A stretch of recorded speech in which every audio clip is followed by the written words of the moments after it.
கன்னியாகுமரி மாவட்டத்தில் உள்ள புதூர் தூய லூசியா ஆலயத்தின் வரலாறு குறித்த குறிப்பிட்ட தகவல்கள். புனித லூசியா கிபி 283 ஆம் ஆண்டில் இத்தாலியின் சிரக்கூசு நகரில் பிறந்தவர். இவர் கிறிஸ்தவ மறையின் மீது கொண்ட ஆழமான விசுவாசத்தினால் தியாகியாகி மறைசாட்சி முடிபெற்றார்.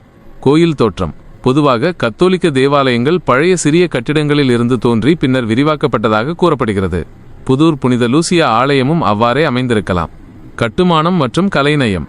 புதூரில் அமைந்துள்ள தூய லூசியா ஆலயம் அதன் பிரம்மாண்டமான குவிமாடத்திற்கும் உட்புறத்தில் உள்ள அழகிய ஓவியங்களுக்கும் பெயர் பெற்றது.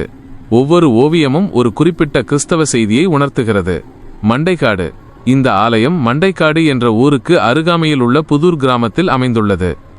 திருவிழா. புனித லூசியாவின் திருவிழா டிசம்பர் 13ஆம் தேதி கொண்டாடப்படுகிறது. தூய லூசியா ஒளி மற்றும் பார்வைக்கு அருள் தரும் புனிதராக போற்றப்படுகிறார்.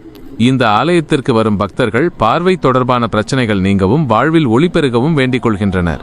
குறிப்பாக கண்களுக்குரிய நோய்களால் பாதிக்கப்பட்டவர்கள் இங்கு வந்து வேண்டுதல் செய்வதன் மூலம் குணமடைவதாக நம்புகிறார்கள்.